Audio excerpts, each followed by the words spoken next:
Namaste and good morning, everyone. I, Ritika Gupta, Assistant Director at IMPRI, Impact and Policy Research Institute, Prabhav Evam Niti Anusandhan Sansthan, Nai Delhi, extend my heartiest welcome to you all to IMPRI #Web Policy Talk. Today, we are here for a special talk on sea rise induced displacement in the Bay of Bengal, the need for suitable rehabilitation policy. This talk is part of the series #Water and Climate, which is being organized by Center for Environment, Climate Change and Sustainable Development at IMPRI, along with Tarun Bharat Sangh, India Water Portal, and Parmat Samaj Sevi Sansthan. The speaker for today is Mr. Ranjan Panda. I would now like to request our moderator of the series, Dr. Indira Khurana, who is senior expert in water sector and vice chair at Tarun Bharat Sangh, along with she is director at Coastal Salinity Prevention Center. With this, I hand over to ma'am. Ma'am, over to you. Thank you. Thank you. Thank you, Ritika, for the introduction. And on behalf of IMPRI, Tarun Bharat Sangh, Parmat, India Water Portal, I welcome you all and Ranjan Panda as a speaker to our series on #Water and Climate. As Ritika mentioned, the topic that Ranjan is going to speak to us today is on sea rise induced displacement in the Bay of Bengal, the need for a suitable rehabilitation policy. I'd like to inform all of you that this is the fifth such seminar that we have organized under #Water and Climate. We had one on oceans and the cryosphere. We had one on looking at community-based approaches in drought-prone areas. We had one on looking at climate change, health and food security. And then we had one on looking at WASH and climate change adaptation. And today we're going to be looking at issues around the Bay of Bengal. So welcome. I think we are all aware that depending on the ecology, the water-related impacts of climate change are perhaps felt differently. Sorry. What is common is the uncertainty, the deepening poverty, a dwindling of livelihood opportunities, reduced access to basic services and entitlements such as right to education, and displacement and migration.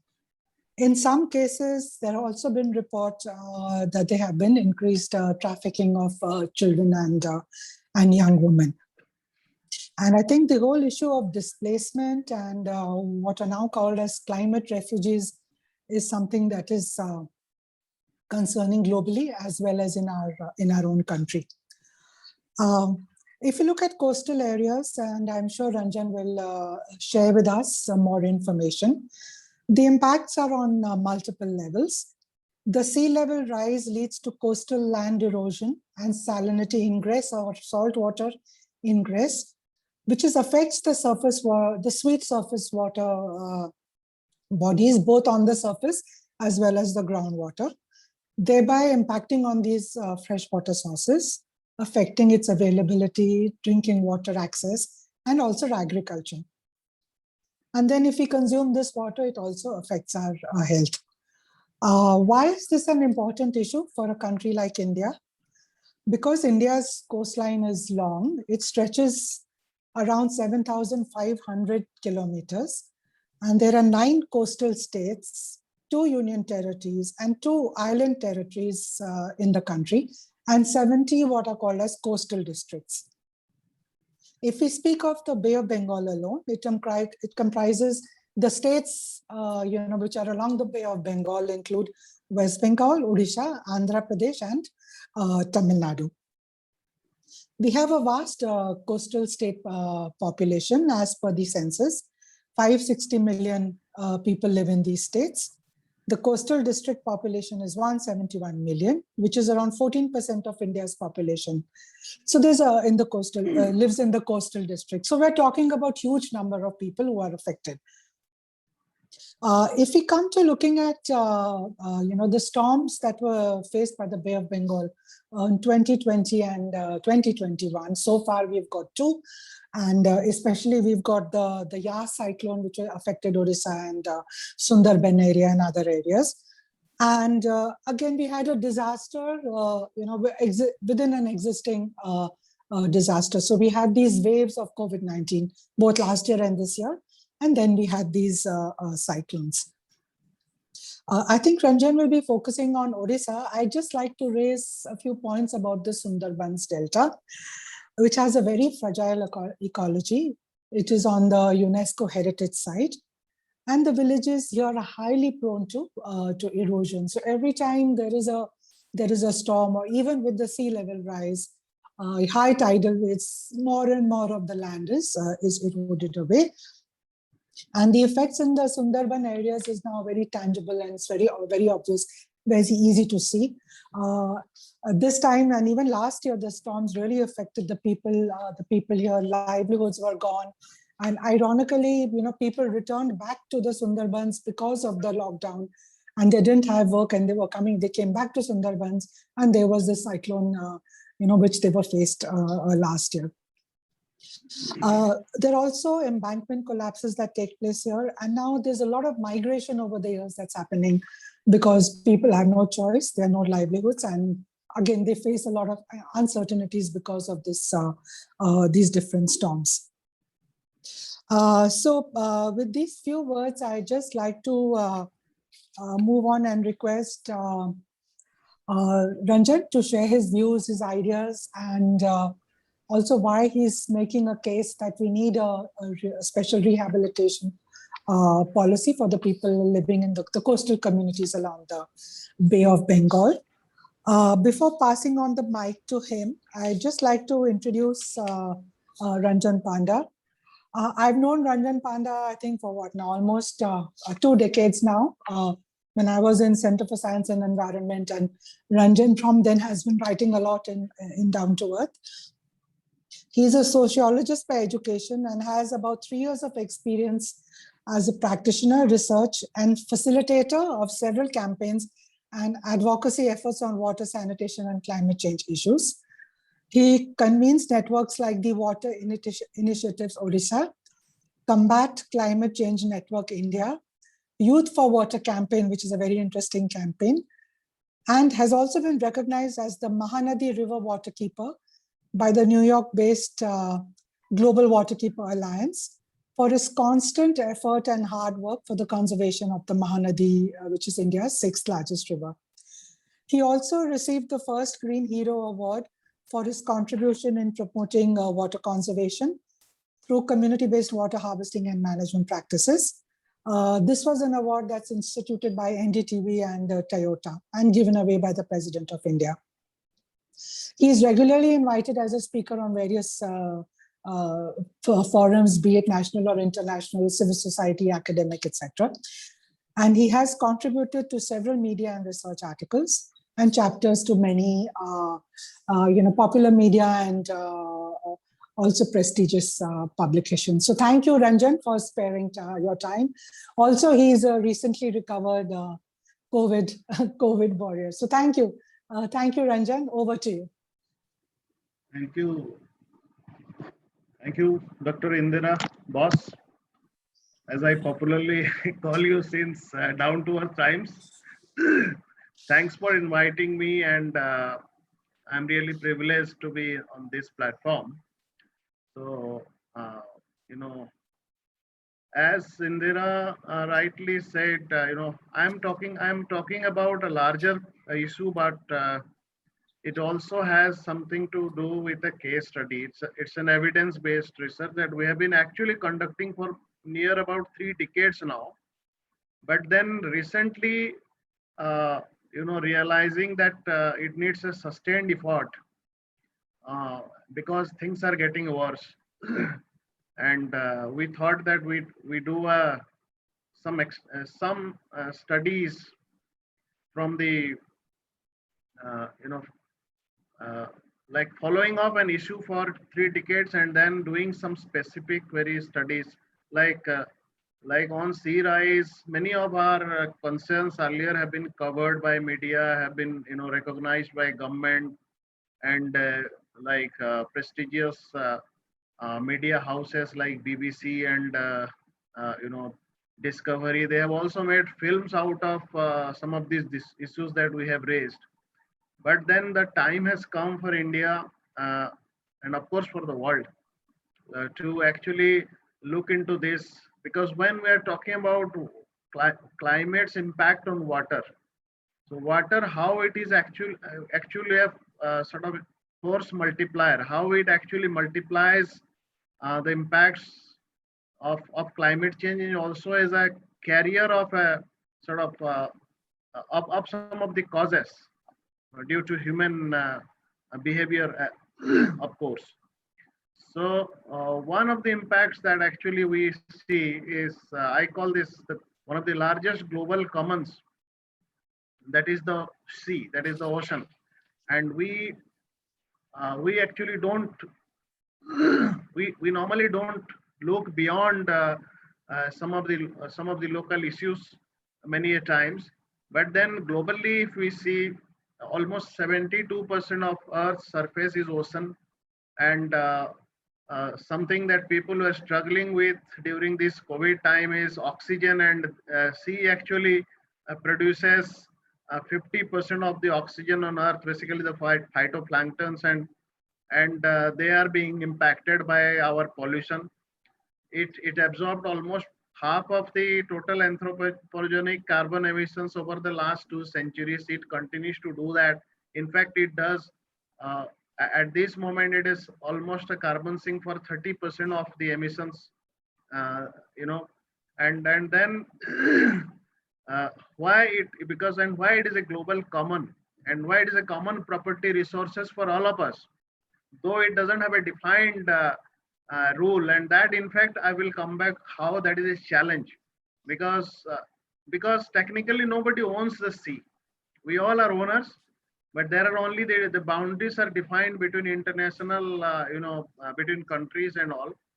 And there are more debate on protecting the national boundaries and actually protecting the biodiversity. So mangroves, seagrass beds, tidal marshes, and all other coastal vegetated ecosystems. They call now, they are new terminologies have emerged in the climate negotiations, and in the new initiatives that are being taken. That's called blue carbon ecosystems, and they are among the most intense sinks. While the entire ocean is actually sink, but then these are these ecosystems within the sea, and supported by the sea, or in turn being being enriched by them. These are very most intense things. I'm sure you had one dialogue already, one discussion already on oceans, and also you must have many of the participants or who are participating today must have already gone through. But then this is very important to understand what we have done, and why we are now being treated by the sea as we are, and who is impacted most.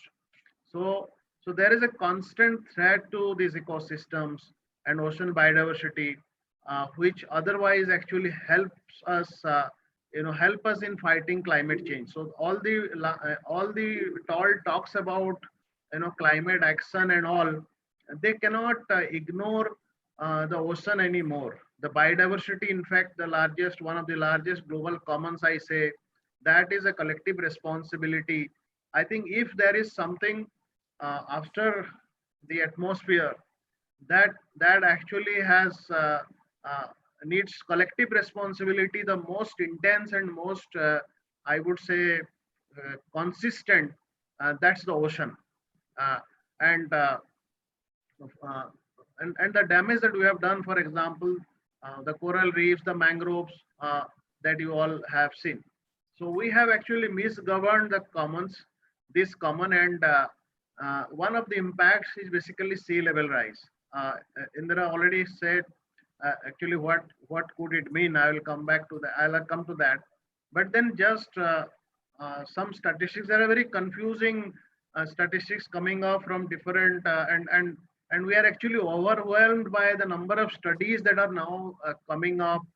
Each day a new research comes up.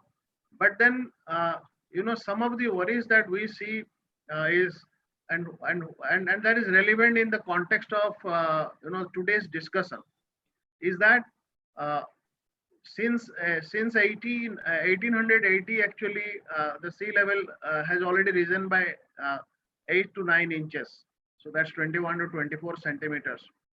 In 2019 the global sea level was 3.4 inches above the 93 average, the highest annual average in the satellite record, that's from 93 to 1993 to present. This is an increase of 0.24 inches from 2018. So how it is actually increasing very fast, and the rate of sea level rise is accelerating. It has more than doubled per year throughout most of the 20th century. So uh, you know 2006 to 2015, this is the statistics. In many locations along the, this is an NOAA statistic, so they have specifically, and that's an example.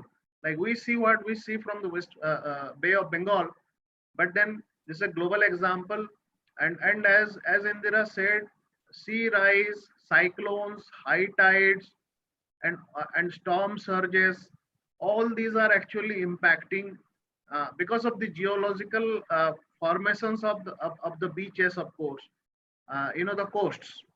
Uh, so they are impacting together. They're combinedly impacting, the littoral plains, the people who are living on the coasts, and everything that is related to them, and of course to the ecology. So even if there are many, the low greenhouse gas pathways, uh, even if we continue with that, the Paris Agreement and all, so there will be at least 12 inches of sea rise above 2000 levels by the end of the century.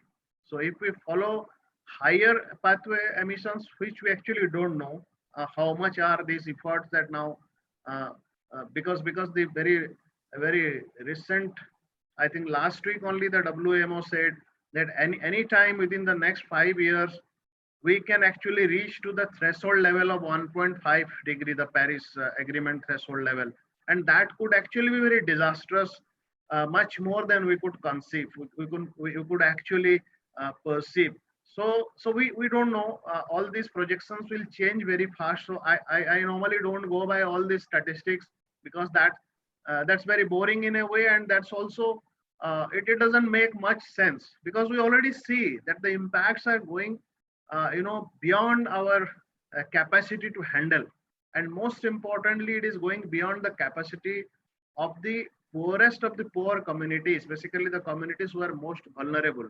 So they are not the culprits of for climate change that is happening, but they are the victims. Next slide please. Yeah, so the sea in fact is bouncing back, as we said, and what does that mean actually? So almost 40% of the world population lives within 100 kilometers of the coast. So some people might argue that that might not impact uh, you know and currently or in near future it might not impact, but I think that exactly what one of the major impacts that we will talk today is displacement by climate change. So people will move inwards. They're already moving inwards. So I think there will be a lot of changes in the society, in the socio-economic milieu that we have traditionally experienced and we have seen, and there will be conflicts. There will be a lot of stress on the existing resources that are within the 100 kilometers. That is the first thing.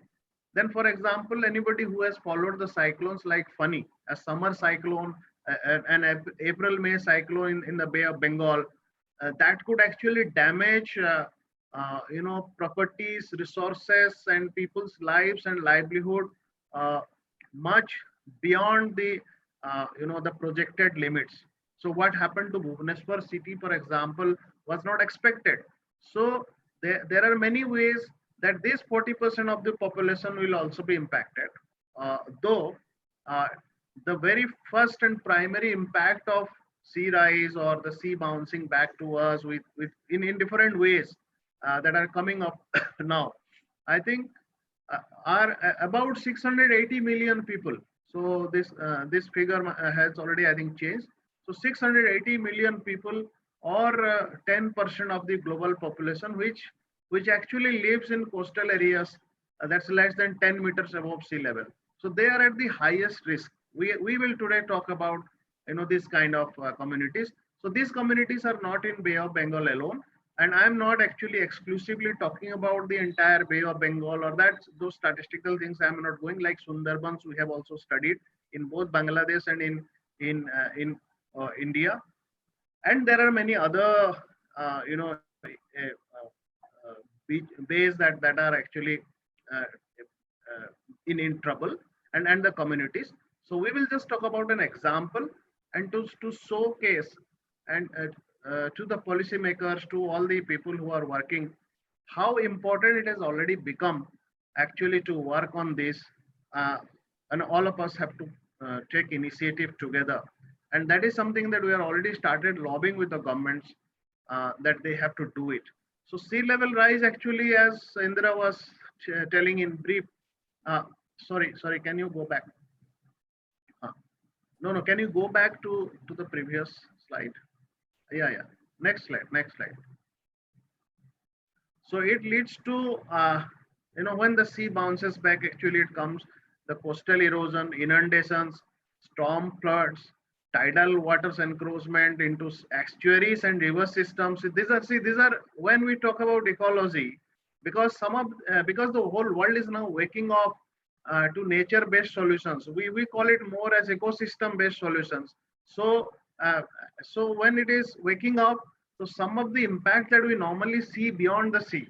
So it starts actually, it has to do with the river systems as well that fall into the sea. So the estuaries, the river systems, uh, they will be impacted. The contamination of freshwater reserves and food crops that we will see, and that we have seen, we have studied, uh, the loss of nesting beaches like the turtles and others.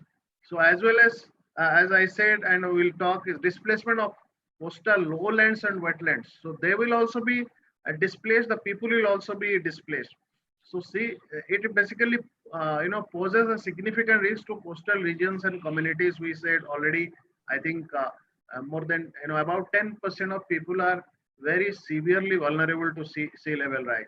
And two, and if city folks should also understand that the urban people who normally don't talk about environment and all these issues, because they are relatively protected from many of these disasters because of the services they get.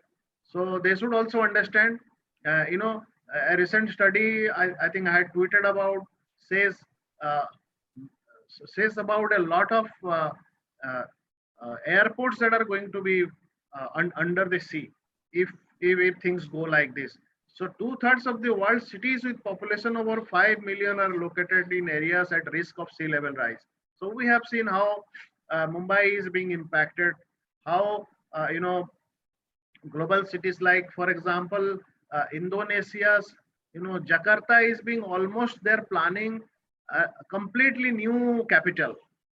So, and it's a huge something that we actually should talk about, is the kind of huge resources that is required for relocation, and it is still very less cost intensive in places in Odisha, or for example in the villages, because of the cost of living and other assets that people hold. But then when it comes to cities, almost replacing them, almost relocating them, it means huge amount of money. And already we know disasters and climate change are already putting a lot of stress, and almost I think somewhere around 6% GDP will be lost to disasters in just the next 10 years or so. So that statistics we can just verify. Okay, next slide.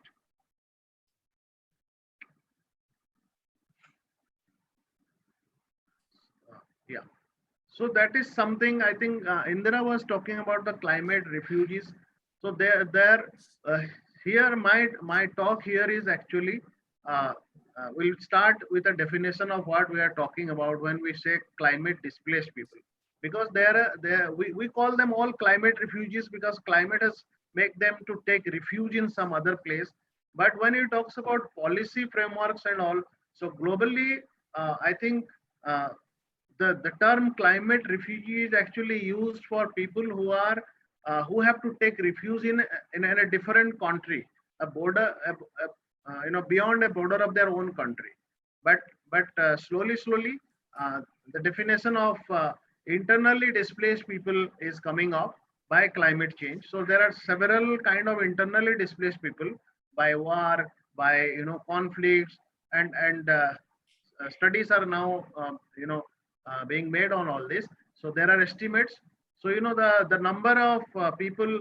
So what we are talking today about is climate displaced people or internally displaced people.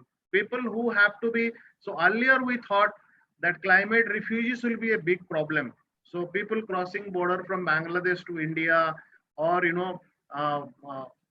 other countries. So for example, there are cases in global courts between small island states and the nearby countries, like for example the Kiribati and New Zealand case.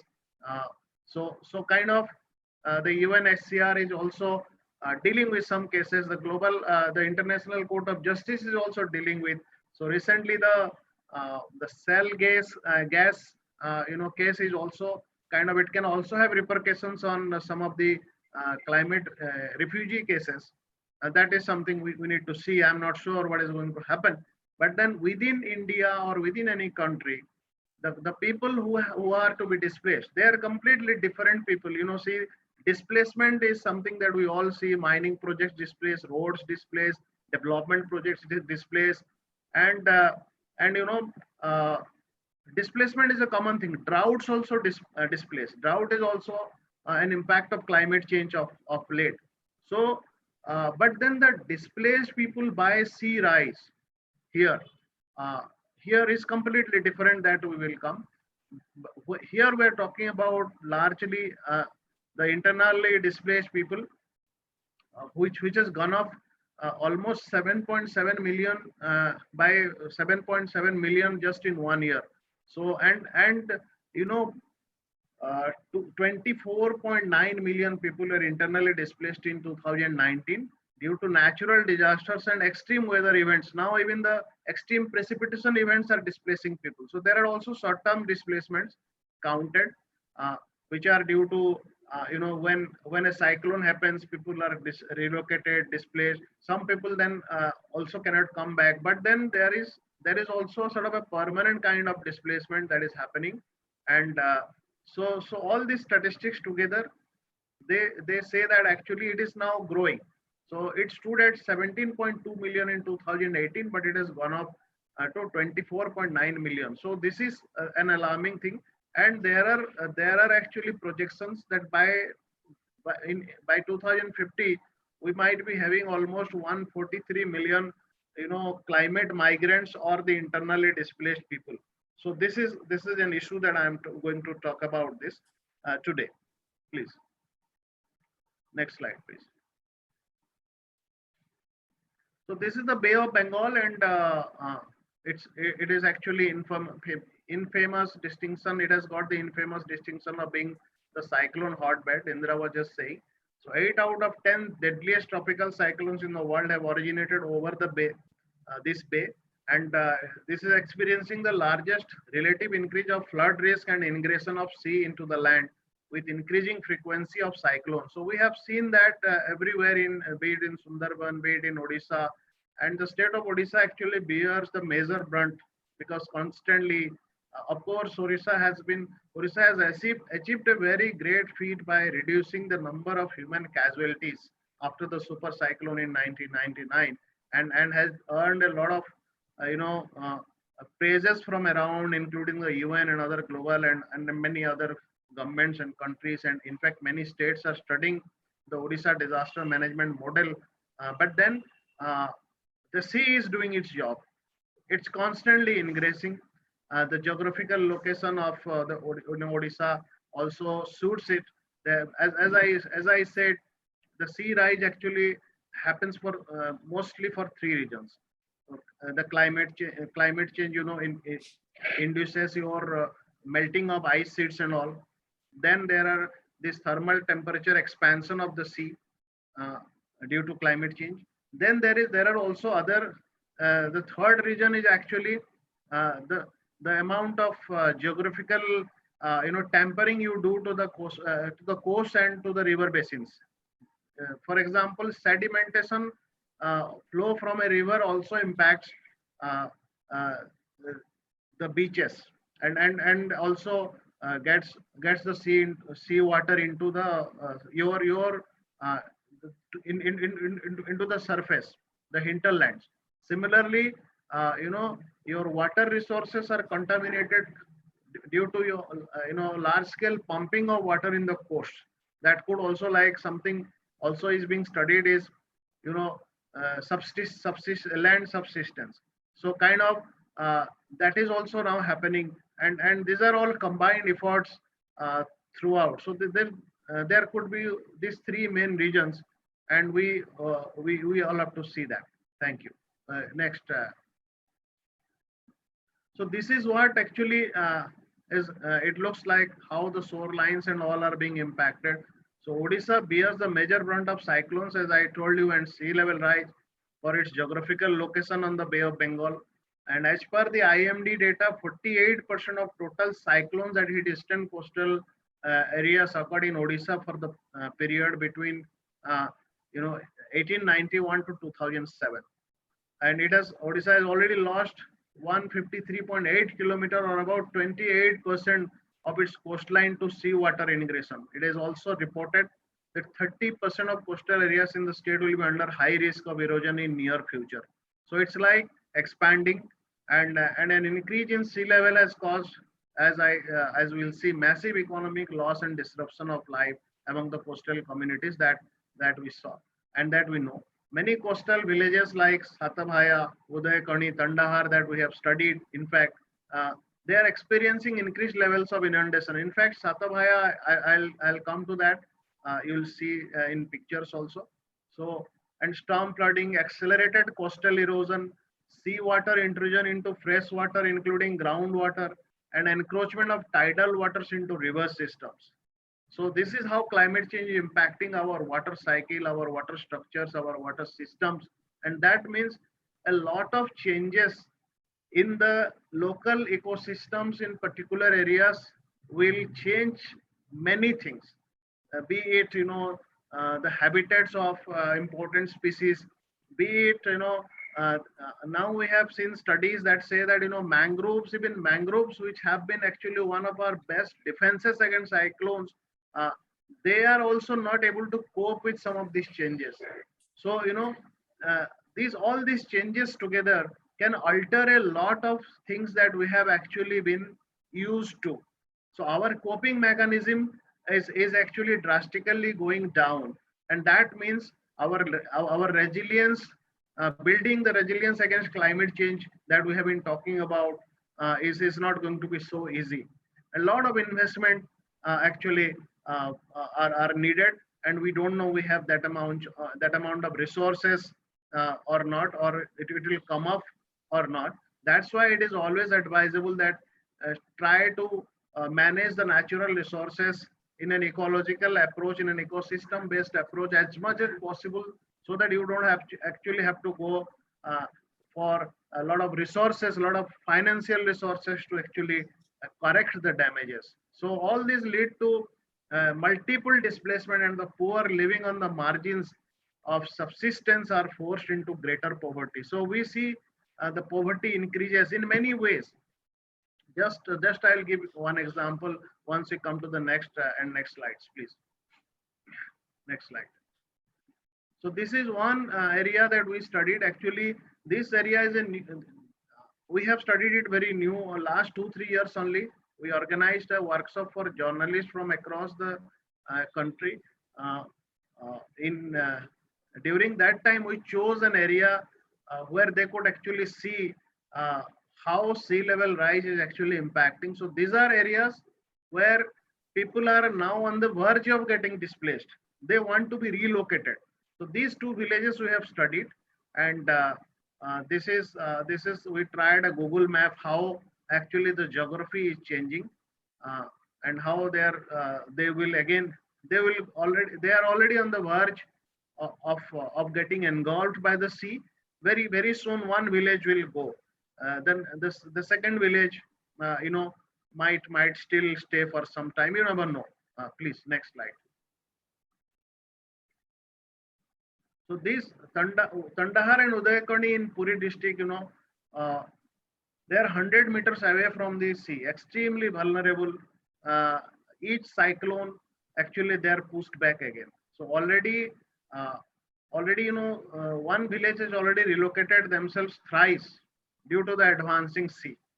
And the sea has actually now, many of the original village is already inside the sea.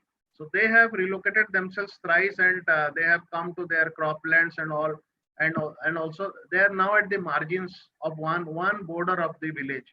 So they move further in 2013 during cyclone Hylin, then cyclone Fani in 2019. That also, each cyclone the sea ingresses a bit and destroys everything. So their number of households people have already been displaced has gone down from 56 to 35. Many people have actually shifted to safer places. And in Tandahar, there are 105 households, but they are actually meeting the watery grave anytime. They're going to meet that. So they have not relocated themselves, but Udayakani has actually relocated. They do not have anything left actually. Whatever remaining crop fields they have is all saline ingress there, because each cyclone, and now because of this summer cyclones growing number, like you see the 3 April-May cyclones were very rare in Bay of Bengal. Now last 3 years they have faced already 3 cyclones. Something that I want to tell you before is, one major challenge with these summer cyclones is, the land is actually very susceptible to get in more saline because it is dry. During, once a cyclone happens during rainy season, then your lands are actually, they are also full of water already. So the ingress of the water from the sea that actually inundates doesn't go as deep as it goes during summer. So, and the kind of compensation we normally give them is just to clear off the saline, substance that is deposited on the soil, not beyond that. So for almost once a summer cyclone happens, and actually storm surges happen and they inundate the fields. So for 3 years, people realize that they cannot do any crop. So this is what happens. There are many such small, observations that you can find. Next slide, please. So these are some of the impacts that we can see. So you see, agricultural land has almost shrunk. People become from landlords to landless. They become migrant laborers. As I said, Fani increase the salinity of land further. Then the coconut production, that is one of the major income sources for most of the coastal communities in Odisha, in other parts of Bay of Bengal. That constant, sea wind, because now they're very close to the sea, the coconuts cannot develop. They actually get ripe immaturely, and they normally don't become coconut any further. So income from that, which is a substantial part, is then gone. Then even salinity also impacts the fish catch from the estuaries, from the riverine ecosystems, and from the other water bodies, because this salinity impacts the freshwater species a lot. So over the period of time, that is also impacted. So that is one. Then there are, because they are on the verge of being displaced, and there are many issues, political issues, so they don't have water supply, these people. So they have to depend, like a lot of advocacy has gone into, we have also tried our bit. So water supply is being done. Most of their already existing sources are saline. So water tankers come, but for just 2 hours, people are given to a maximum 15 to 20 liters a day. So all these problems, they're related with this. So one thing that we realized, and we were not experts on that, but I think we got some help to understand, is the gastro related diseases, hypertension, and that has grown like massively among the population. So there are also allergy due to all this, because of the saline water, because they still have to depend on a lot of saline water. They cannot get fresh water. So diseases, skin diseases, teeth getting black, all these challenges actually these communities face. So we're just, when we're talking just about sea rise, and when we're talking about the impacts on the poorest of the poor communities, the local communities who have not done anything actually, their carbon footprint is just like just negligible. They don't compare to us or compare to the US citizens and all, but they are impacted the most. Next slide, please. This is what is a village that actually has been the face of climate change in Odisha. So, and based on this is something that we have been actually observing, we have been following for the last 3 decades. Something that in fact I can claim that I brought to the notice of the global media and to the policymakers. Like at a point of time when people were laughing that actually this is not something that can happen. When we first raised the issue of an eroding beach, that time climate change was not something being talked about early 90s, but this village has become the face. Now, this was a prosperous area. Earlier 7 villages, later they were cramped into 5 villages, and now all of these villages are actually gone. They have gone. Their geography has been actually taken over by the sea. So you can still find some remains of the earlier constructions, and there are a few houses still still there beyond this sand dune that you see. And this is actually where I would say that testing, this is a test case for what can happen. Like there are many places in Sundarbans, but then Odisha government has been very proactive in a way. Of course, it took some time for people to advocate, people to agitate. But then now this 12-kilometer beach of Satabhaya, this 12-kilometer beach of Satabhaya has already engulfed the villages. They are gone. They have been actually taken to a place 12-kilometer away into inside almost the Bhitarkanika Wildlife Sanctuary. So that's called the Bagapatia Rehabilitation Colony. So we have been raising the issue of this area since long. So during this study, we decided that let us talk about actually the arguably perhaps the first systematic rehabilitation colony that has been done for people who have been displaced by climate change. So based on that, we will actually we have put forth some of the suggestions to the government based on what we see in other villages which are on the verge of getting displaced, and based on these people who have already been displaced, and some people have vanished from the geography. They don't know where they have gone. Only some, I think, of course, a major portion of the families have been relocated, but some people have got relocated themselves somewhere else earlier. So, and some people had to fight in the High Court actually to get into the rehabilitation colony. So earlier there were only 571 families who had been identified and given land in the resettlement colony. But then later, I think somewhere around some 170 or some odd families, they again they went to the High Court because they had already relocated somewhere else without any land titles and all. Just on their own they had gone. So then they fought a case in High Court and they own. So they have also now been allocated land in the resettlement colony, but that also has a lot of problems, even though it's a very, very welcome step by the government. But then there are challenges. that we will bring up, and we have already brought it to the notice of the government.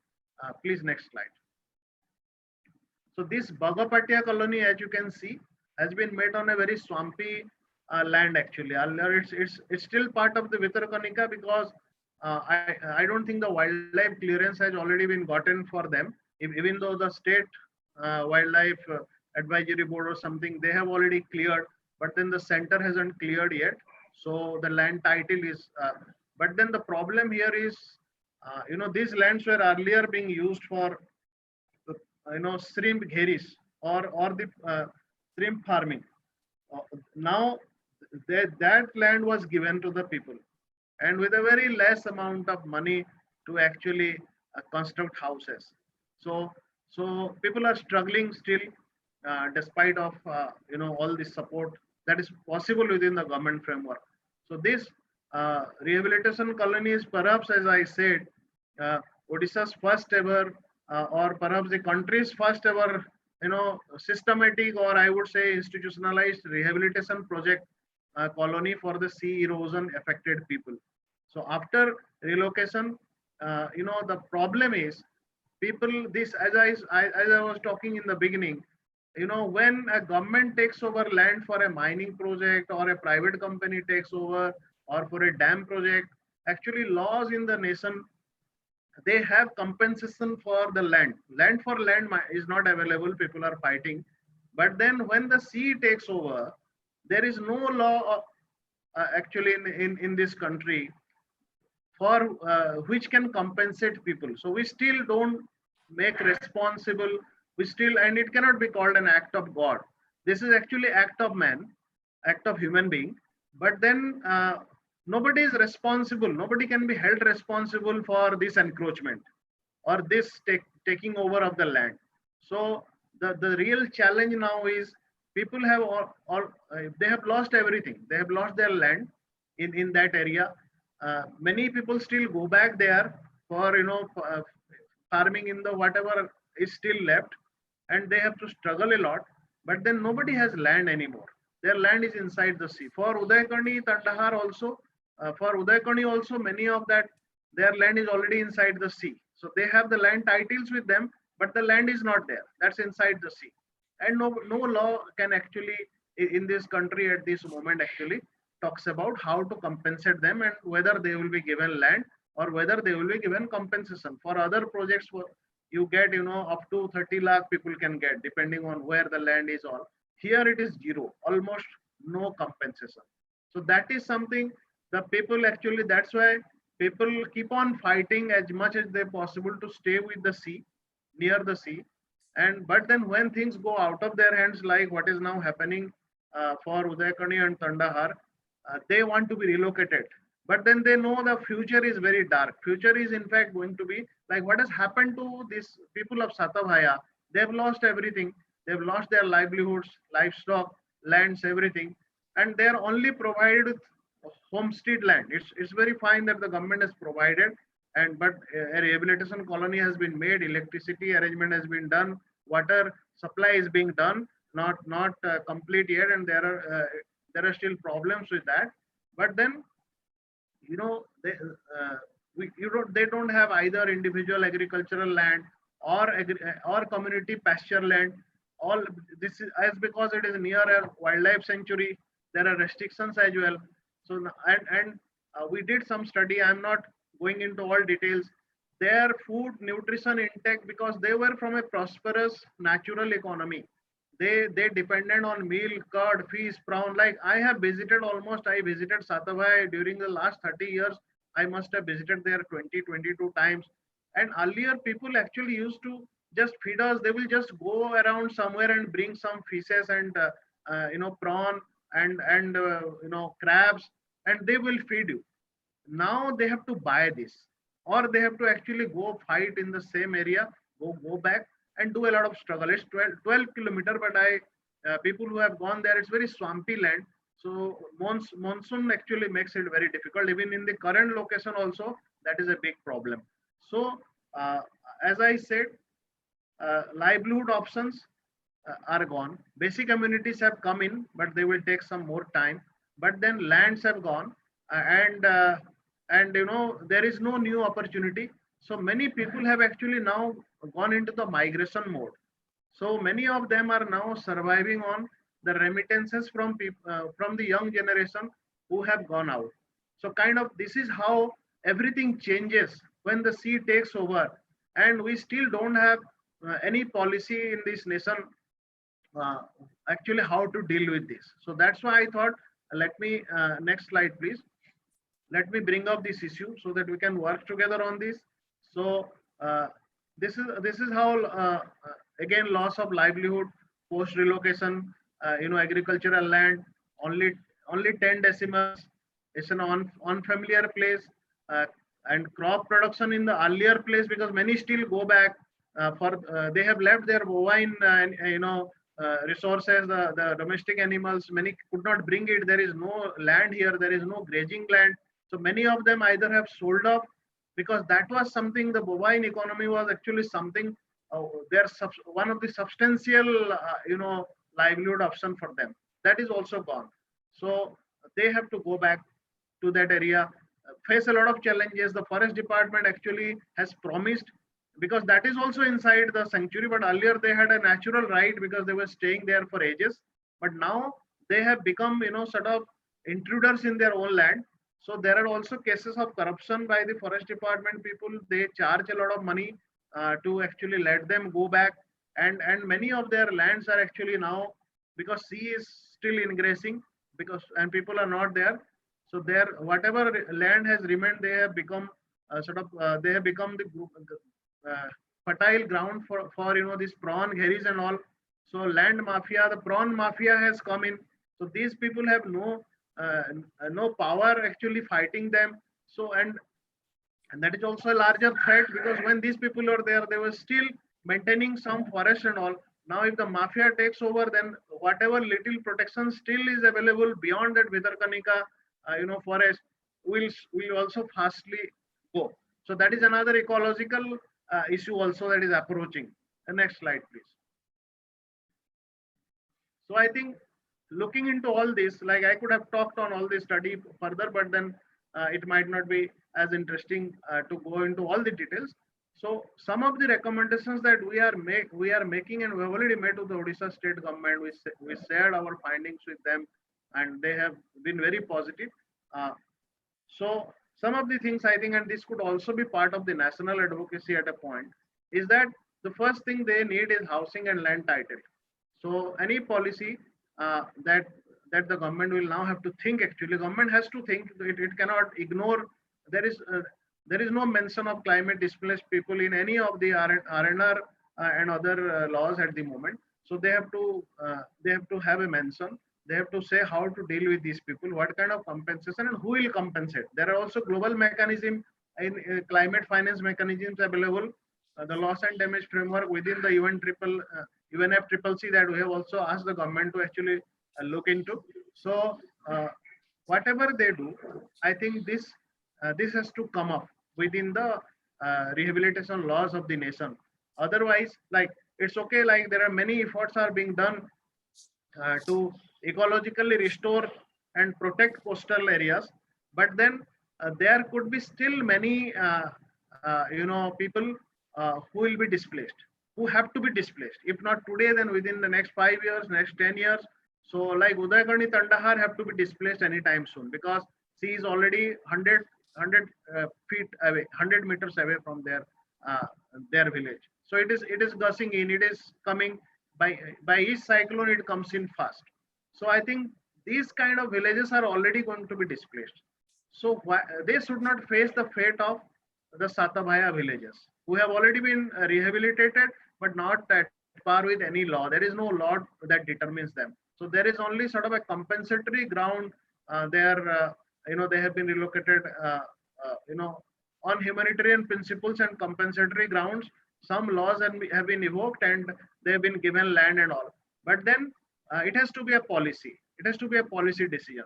So either it can be a new policy, or it can be a part of the existing rehabilitation policies. But then this has to be done. Then there are livelihood security and opportunity.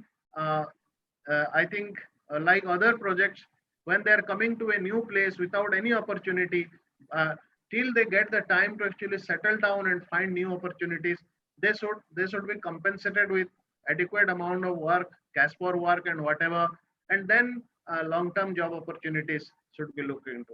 Then the local youth, for them the skill mapping upgradation should be happening, and many people should work.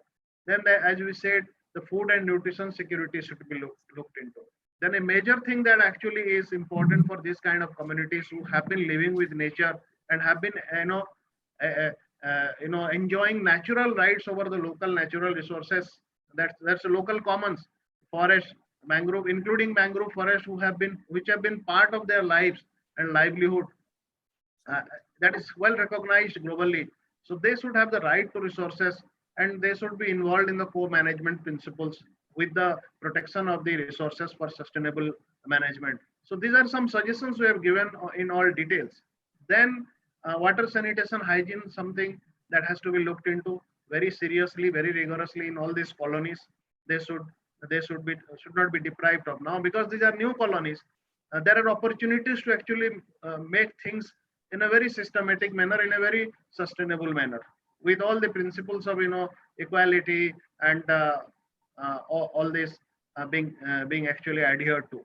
So conflict mapping and resolution, something that we found is wherever there is a new a group of new community members being settled in an old place, people are already there, so conflicts are growing because there is competition for the resources, for the existing job opportunities, and also normally that a lot of socio-cultural differences. So something on conflict resolution also, all these areas have to look into. Then we have also suggested that how they must be gender sensitive and PWDs friendly, like a person with disabilities. So these are new resettlement colonies.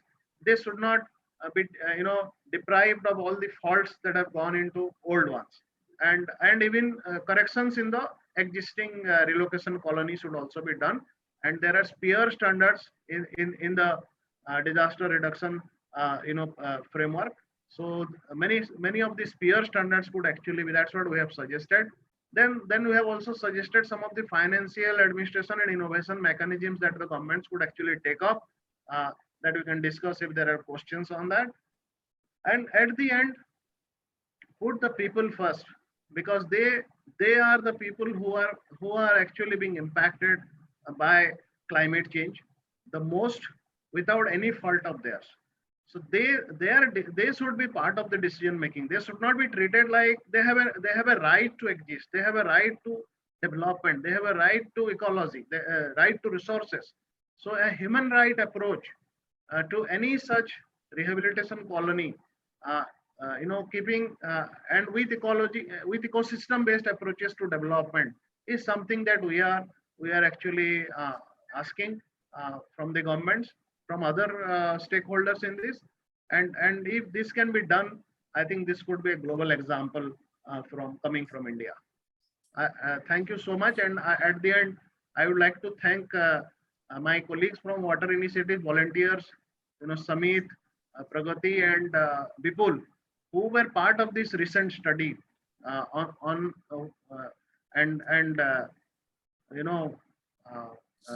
the recent study that actually we did in Tandahar, Udaykani, and Satavai Bhagapatiya Rehabilitation Colony. So I owe a lot of thanks to them as well. Thank you. Thank you, Ranjan. Thanks a lot for such a detailed presentation, and I would say a stark presentation. Also, basically spanning the horizon right from the global impacts on what's happening to oceans and ocean diversity because of climate change, and grounding it right down to villages in the state of Odisha. And also to, it's quite scary to know that Odisha is slowly disappearing into the, into the sea. So thank you so much for taking out time, and first for doing this work that you've done, the study that you've done. That's a contribution, I think, beyond this lecture to society, to the whole conversation around climate change and how it impacts communities. It was a very stark and very stark example of how the sea is bouncing back, and you can't blame the sea for that. Just as you can't blame, it's like somebody else is doing the climate change, somebody else is the cause for the sea level rise and the tropical storms. And somebody else who, like you said, is so vulnerable, who actually has a minimal, probably you can't even see their carbon footprint, but who are facing, the challenges because of this, the emissions done by people elsewhere. It also was a very stark example, and like you said, is because of COVID-19, it's again come back into conversations. God alone knows when it will get into policy and practice, is how ecological health is related to human, actually to human development, and development in the proper sense of the word, not the way we are seeing development now, which is anti-nature, anti-environment, anti-people, and increases inequality. I think it was very good to learn, to see how actually based on the study of these villages that you've actually proposed the different suggestions for recommendations for the rehabilitation policy. And like you mentioned, I think after that cyclone which Orissa faced, super cyclone in 1999, I think Orissa has really done excellent work. I mean, you're there, so you will always want more, better for your state, from your state government. But I think the kind of work that Orissa state government has done is a good example for the other states. And there's no immediate loss. There's a reduction in the immediate loss of lives, while there may continue to be a loss of livelihoods and access to basic services and other things. So thank you so much for taking out the time, Ranjan. I wanted to ask you that, that you had mentioned, that you have been working and you have been engaging with the government and other stakeholders on the rehabilitation. So are there other groups that are working with you, which are there other civil societies which are also coming together and, to take this, to amplify the voice and to amplify the advocacy and to amplify the, the needs of these people who are being displaced and who at least need to live a life with dignity? That was one question I had, and I think there is a question from the participants also, which we can. There's a couple of questions from the participants which we can look at. Would you like me to state those as well, and then you can respond? If the question that you mentioned are in the chat box, then I can see them. No, there's a one in the Q&A. Because I'll read it out to you. There is, how should the policy response be when we speak of climate-induced displacement? That's what I can see. Yeah. You can see those, right? Yeah. Oh, sorry, so not chat. Q&A. Yeah. Yeah. Okay, and there's so there's 3 there, and there's also another one on kindly share the gendered implication of the phenomenon of climate-induced migration displacement. So if you could answer these questions, that we could see if there are any others after that. Yeah. I think on what you said, Dr. Indra, is we have actually water initiatives is not a registered or any group, that. So it's an informal but very active network of several groups and people who are interested in working on water, environment, climate change issues. And it has been active for the last 30 years. So we have raised many such issues with the governments and other stakeholders. And each time we take up an issue, we try to get to, pull in people who are interested in this. So we have some civil society who are working on migration per se, who are working on land rights, who are working on forest rights. So we have our own expertise on water and sanitation and hygiene. So and on gender, we have some some experts working mostly for this study. We had a sort of group during this sharing workshop with the government. Also, we had many of these people actually speak their minds and their experiences. So things are now they have to roll out, and we are looking into organizations who can also come up with more resources so that this can be scaled up and this can be made a national advocacy someday. Definitely, I'm sure. We will try our best. So that is one. The other, I think the three questions that someone has asked is, that's what I have already said. How should the policy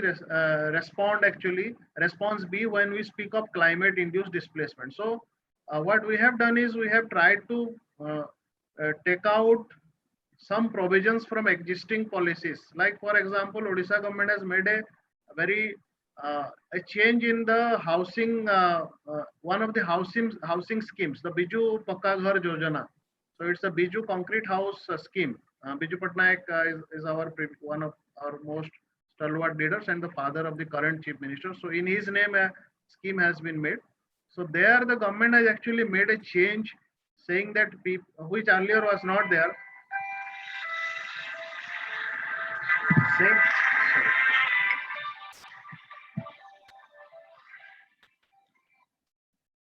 Saying that people displaced by beach erosion or sea rise, not sea rise, beach erosion, and change of riverbeds and all will also be given priority in this, or will also be sanctioned with this housing scheme. So that is one place where we found there is a mention.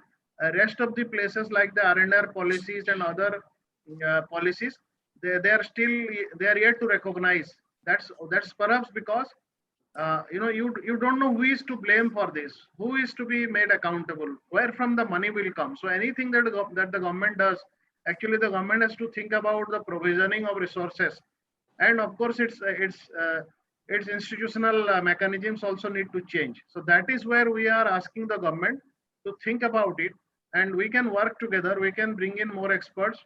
Otherwise, something that we envisage is a lot of cases are going to, legal conflicts are also going to happen. If not now, like it has already globally for climate refugees, cases have gone up. So the governments have to now think. So that is one.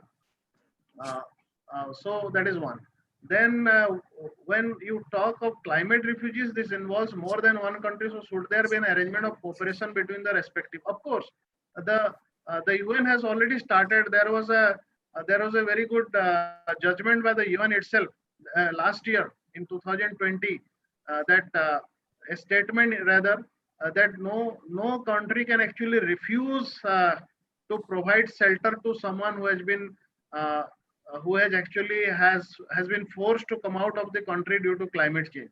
So the UNHCR has already recognized that, and the countries are in talks. But there are certain cases also are going on, as I said. Some of the small island states who are vanishing very fast, they are seeking right to actually refuse in the nearby other countries. So there are cases already going on. So definitely a cooperation mechanism can help. Otherwise, legal battles will keep on going as we know. But then histories and geographies of these communities will keep on vanishing, from our own eyes. So we really don't want to waste our time in legal battles, but international cooperation on that. So there are something that we have also asked the Odisha government, and also the central government can be asked, is how to actually activate. There is something called, I told you, the loss and damage framework within the UNFCCC, and that is now only talking about the climate refugees. So funding for rehabilitation of even IDPs or internally displaced people should also be sought from this kind of global funding mechanisms on climate change. So it certainly needs a lot of global advocacy as well, which people like us are already trying in our own ways in the platforms that we are involved. But then I think a lot of effort needs to go. Then health-seeking behavior of our people impacted by climate needs to be studied. Okay, I think health-seeking behavior is something I cannot talk at this moment at length, but there is one thing that we see: people in these villages who are not having proper services available with them, health and hygiene facilities. So they are also facing two disasters at this moment. One is a constant increasing sea and the kind of problem they are already in. Now for the last 2 years, COVID is also creating a lot of problems because many people have come back, many migrant workers have come back. So they don't have the basic minimum water required for them. Even in Bagapatia rehabilitation colony, toilets are not yet, people have not yet built because they have spent a lot of money on constructing houses. The amount they got from the government fell very insufficient because they had to fill in a lot of land, and only land they had to exhaust all the government support only in land filling. So that is also something we have raised with the government, that you have to extend the support, you have to give them a piece of land. So what then happen is they have to now still stick to open defecation, and challenges also make them to resort, even if the Sikhs or some odd family they have toilets so far, from all these hundreds of families, they also don't because the water supply is not at home. So these kind of behaviors are also very much linked to the kind of services we provide them, a state provides them, and of course the constant engagement with them to to actually be hygienic and all. But then for some problems they don't have a solution. For example, the gastroenteritis problems, the the kind of hypertension problem that are caused by the saline water, which actually is a global problem now in many coastal littoral plains facing the same. For them, I think there is a lot of other solutions that we need to take. I don't know. I've been able to meet this, but this is a long. I think it requires a bit of more discussion. So Can I just add on, Ranjan, to what you said? So a couple of points. Just to add on, I think one, when we are talking about global cooperation and how can we support so that the refugees don't come, I think one is what you mentioned, that no country can refuse, but countries are refusing. So I think the other thing that we also need to, countries, supposing there is a country A and the refugees are going to country B, and country B does not want the refugees from country A. So country B needs to also perhaps then invest and see how to protect these areas in country A, because it's also in their own interest. It's the same example like in around 2014-15, when a lot of, at that time, a lot of people from dry areas of Africa and, Middle East, people migrated over to Europe. And it gradually led to tension and conflict between these migrants and the Europeans. At that time, there was a case that why don't you invest in creating water security in these countries? Because they were migrating because of lack of water. As you know, there was no water, there was drought. So that's why people were migrating. So sometimes it makes sense that rather than making, only investing in refugee camps and things like that, why not invest something and make the people secure, water secure in the places where they are. So I think countries also need to start thinking along those lines. Why I use the term climate refugee for India itself was because in several conversations, I've heard people saying, oh, villagers are, climate refugees. Their areas have dried up because of climate change, very conveniently forgetting that we have also sucked up the water that was there in the rural area. So in that, it's kind of, it's in the line of what you're saying, that the communities living in coastal areas in these villages in Odisha, they've done nothing, but they're facing the brunt. They're facing the brunt. So the same kind of logic, that how can you call them climate refugees? So that was the context in which I was saying.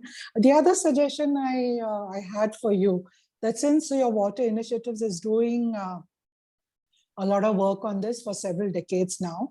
I also work with the Coastal Salinity Prevention Cell. I'm on the board, which doesn't, so why not we look at getting a platform of civil society which is working on coastal issues? Let's start a conversation and let's follow up on the conversation. So if we have, say, and right now with these webinars, it's very easy to do.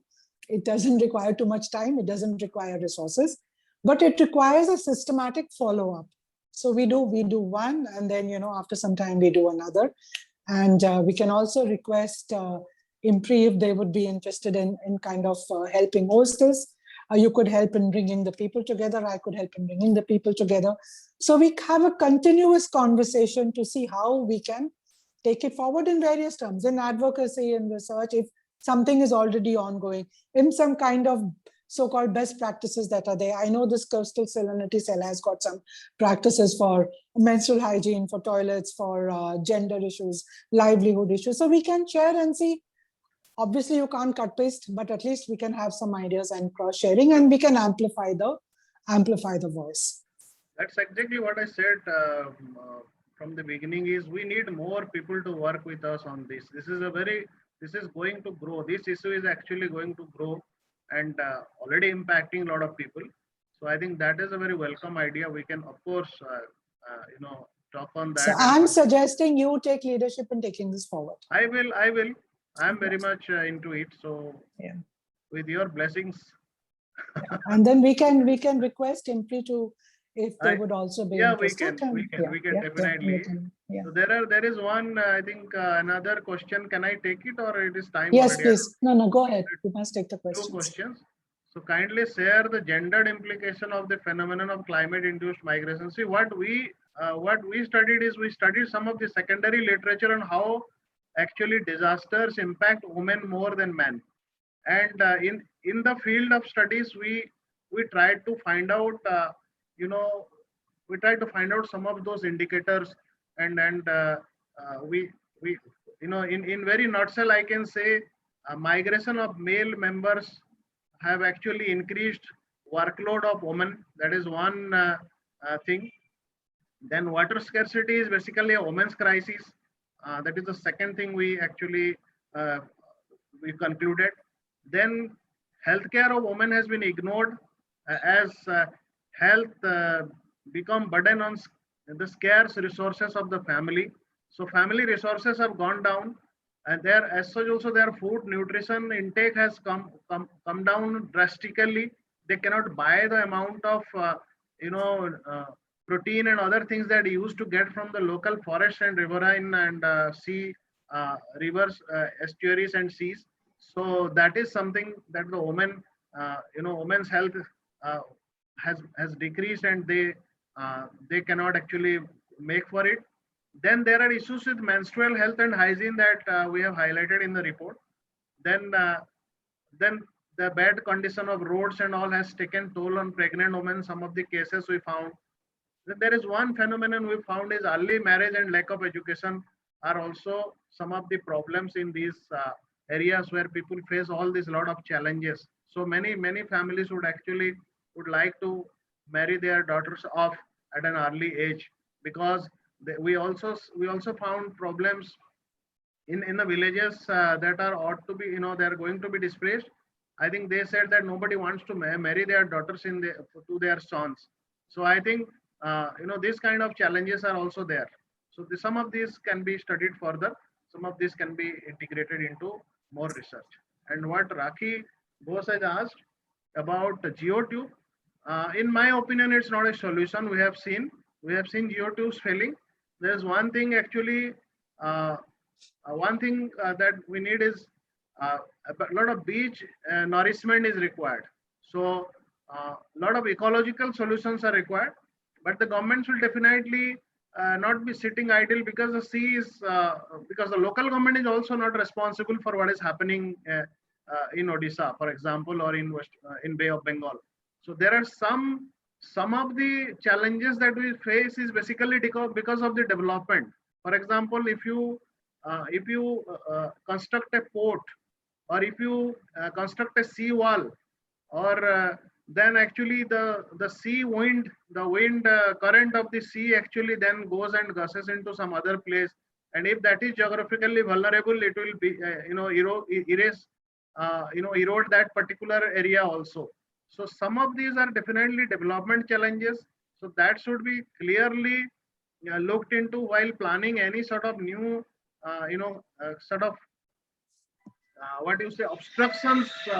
obstructions to the sea wind, to the current, to sea current.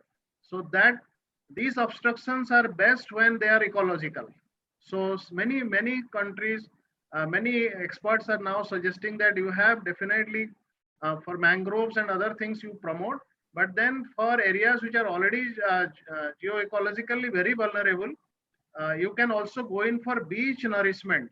So there are there are areas where you go in for beach nourishment and they work into basically to create beaches. So that in very simple terms.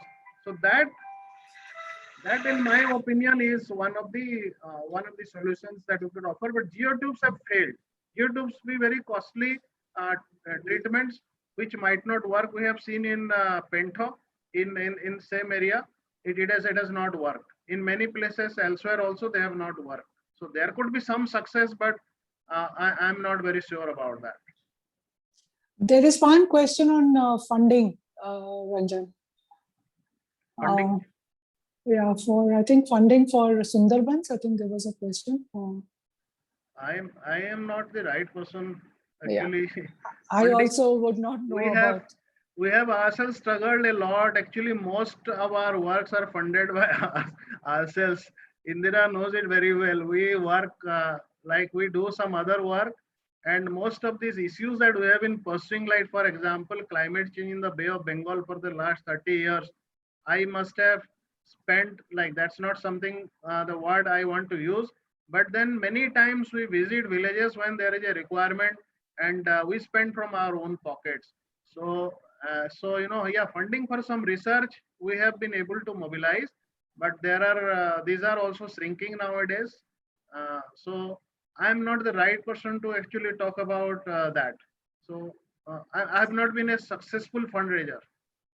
So I'm not the right person. Okay, so yeah, so you were talking of this report. If you could share the report so that whoever is interested, they could either contact IMPRI, or they could contact me, or they could contact you. You can write your email in the chat box, but just share the report so that if you are interested, people are interested in picking up things from that, they can just take it. Is that okay? Sure. We have a synopsis at the moment, and the entire so report. Share the synopsis. We will share the synopsis. Yeah. Yeah. We'll share the And summary findings. Yeah, and when you're ready with the full report, that you can do. Definitely. So, yeah, if there are any other questions, Ritika and Arjun, I think I cannot see the chat box for some reason. So my email ID is simple ranjanpanda@gmail.com. Anyone, it's one word. No, now I can see it. Sorry. Yeah, it's here. Yeah, see, right here. Okay, here. Yeah. So this is my mobile number as well, which has WhatsApp. So anyone who wants, you can follow me on Twitter as well. So that is simple Ranjan Panda. So let's stay in touch. Yeah, and please, Ranjan, request again, please take it forward. We will, boss, with your blessings. Yeah, Arjun and Ritika, would you like to propose the vote of thanks? I will just quickly propose the vote of thanks, but let me just quickly also congratulate Ranjan sir for doing this work, and most of the good work is not funded. Yes. True. Because it goes in a different direction. That is why we have started this series, #Water and Climate, with the zeal of Indira ma'am in this sector, so that we proceed ahead. And on behalf of IMPRI, Tarun Bharat Singh, India Water Portal, and Parmarth Samaj Sevi Sanstha, we thank all of you, those who attended at Zoom and Facebook Live, and would later watch at YouTube and our podcast, to this special talk series, #Water and Climate, with Dr. Indira Panda ma'am. And today's topic and the lecture by Ranjan Panda sir, sea rise-induced displacement in the Bay of Bengal, the need for suitable rehabilitation policy. And sir really talked about all the impact, and we all congratulate him for all the good work he's doing. And with that, I would thank all of you once again. Thank you, Ranjan sir, and we wish you best of the health to recover soon and take this very in a sporting manner. And thank you so much, Indira ma'am, for spearheading this series and this talk today. Thank you, Arjun and the IMPRI team for making this possible. Thank you so much.